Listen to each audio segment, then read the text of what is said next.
Hi అండి, welcome to our channel. ఇవాళ మనం మన లంచ్ స్పెషల్ గుమ్మగుమ్మలాడే గుత్తొంకాయ కర్రీ ఎలా తయారు చేయాలో తెలుసుకుందాం. చూస్తున్నారు కదా, చాలా సింపుల్గా చేసుకోవచ్చు అండి గుత్తొంకాయ కర్రీ. నేనైతే మా అమ్మ చేసిన ట్రై చేశాను. అందుకు ఒక కప్పు వరకు పల్లీలను తీసుకొని మంట లో ఫ్లేమ్లో పెట్టుకొని దూరగా వేయించుకోవాలండి. వేయించుకొని పక్కన పెట్టి చల్లారనివ్వాలి. ఇప్పుడు ఒక బౌల్ తీసుకొని అందులో కొద్దిగా చింతపండు వేసుకొని నీళ్లు వేసి ఒక హాఫ్ అన్ అవర్ పాటు నానబెట్టుకోవాలండి పక్కన పెట్టుకొని. ఇప్పుడు మనకు కావాల్సినన్ని వంకాయలు తీసుకోవాలి. మేమైతే ఇద్దరమే కాబట్టి నేనైతే 5 తీసుకున్నానండి వంకాయలని. తీసుకొని 4గా కట్ చేసుకొని లోపల ఏమైనా పుచ్చులు ఉన్నాయేమో చెక్ చేసుకోవాలండి. పక్కన పెట్టి నీళ్ళలో వేసుకోవాలి.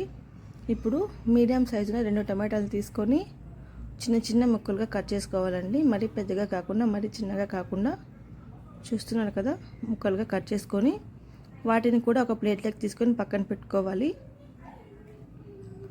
తర్వాత ఒక ఉల్లిపాయ తీసుకొని సన్నని పొడుగ్గా ముక్కలుగా కట్ చేసుకోవాలండి. వాటిని కూడా కట్ చేసుకొని పక్కన పెట్టుకోవాలండి ప్లేట్లోకి తీసుకొని. ఇప్పుడు ఒక మిక్సర్ జార్ తీసుకోవాలి.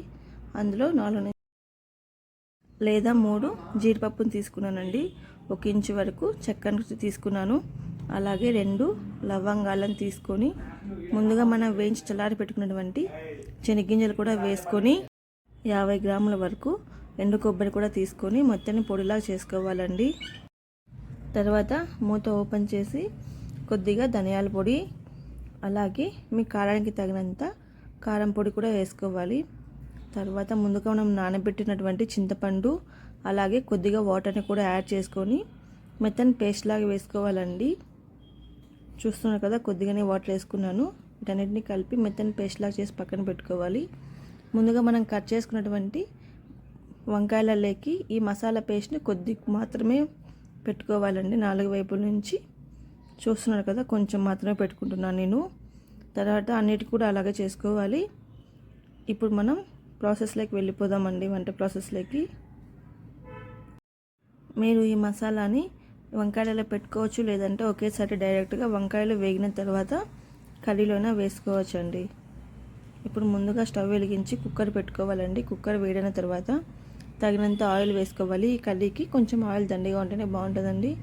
ఆయిల్ బాగా కాగాక 1 స్పూన్ వరకు ఆవాలు, అలాగే ఇంకొక స్పూన్ జీలకర్ర కూడా వేసుకొని చిటపటలాడనివ్వాలి. చిటపటలాడిన తర్వాత ఉల్లిపాయ ముక్కలు వేసుకొని బాగా కలుపుకోవాలండి. ఉల్లిపాయ ముక్కలు కొద్దిగా కలర్ మారుతున్నప్పుడు ఇందులో మనం కొద్దిగా కరివేపాకు కూడా వేసుకోవాలి. కరివేపాకు కూడా వేసుకొని 2 నిమిషాల పాటు బాగా దోరగా వేగనివ్వాలండి. ఇప్పుడు కరివేపాకు వేసుకున్న తర్వాతనే మనకు తగినంత ఉప్పును కూడా యాడ్ చేసుకోవాలి. ఉప్పు కూడా యాడ్ చేసుకొని మరొకసారి కలుపుతూ ఉండాలండి. కలుపుకున్నాక ముందుగా మనం స్టఫ్ చేసి పెట్టుకున్నటువంటి వంకాయలను కూడా వేసుకోవాలి. వంకాయలన్నీ వేసుకున్నాక అడుగు అంటకుండా అప్పుడప్పుడు మధ్యలో కలుపుతూ ఉండాలండి. మీరు చూసుకుంటూ ఉండండి అడుగు అంటుతుందో లేదో అని చెప్పి. ఒక 5 నిమిషాల పాటు బాగా మగ్గిన తర్వాత ముందుగా మనం కట్ చేసుకున్నటువంటి టమాటా ముక్కలు కూడా వేసుకోవాలి. టమాటా ముక్కలు కూడా వేసుకొని మంట లో టు మీడియం ఫ్లేమ్లోనే పెట్టుకొని ముక్క చెదరకుండా వంకాయ ముక్క టమాటాలు మగ్గనివ్వాలండి. చూస్తున్నారు కదా, వంకాయ చెదరకుండా టమాటాలు అయితే మగ్గిపోతున్నాయి. తర్వాత ఇందులో మిగిలినటువంటి మసాలా పేస్ట్ని కూడా వేసుకోవాలి. మీరు వంకాయలో పెట్టుకున్న తర్వాత మిగిలిన మసాలా పేస్ట్ కూడా వేసుకొని మరొకసారి 2 నిమిషాల పాటు పచ్చి వాసన పోయేంత వరకు వేగనివ్వాలి. మంట లో ఫ్లేమ్లో పెట్టుకొని వేగిన తర్వాత ఇందులో కొద్దిగా పసుపు యాడ్ చేసుకోండి. మీకు కుదిరితే ఇప్పుడు యాడ్ చేసుకోవచ్చు, లేదంటే మసాలాతో పాటైనా యాడ్ చేసుకోవచ్చు. పసుపు యాడ్ చేసుకున్న తర్వాత మరొకసారి బాగా కలుపుకొని దీనికి మీకు కావాల్సినన్ని వాటర్ యాడ్ చేసుకోవాలండి. నేనైతే కొంచెం మాత్రమే యాడ్ చేసుకున్నాను. వంకాయలు మునిగేంత వరకు మాత్రమే వాటర్ యాడ్ చేసుకొని లాస్ట్లో కొత్తిమీర చల్లుకొని లో టు మీడియం ఫ్లేమ్లో 2 విజిల్స్ రానివ్వాలండి. ఫైనల్గా ఉప్పు చెక్ చేసుకొని 2 విజిల్స్ పెట్టుకోవాలి. తర్వాత ఎంతో రుచిగా ఉండేటటువంటి సింపుల్గా చేసుకునే వంకాయ కర్రీ రెడీ అండి. నేను చేసినటువంటి వంకాయ కర్రీ మీకు ఎలా అనిపించిందో నచ్చితే లైక్ చేయండి, కామెంట్ చేయండి. మిస్టేక్స్ ఏమైనా ఉంటే ఇగ్నోర్ చేసేయండి.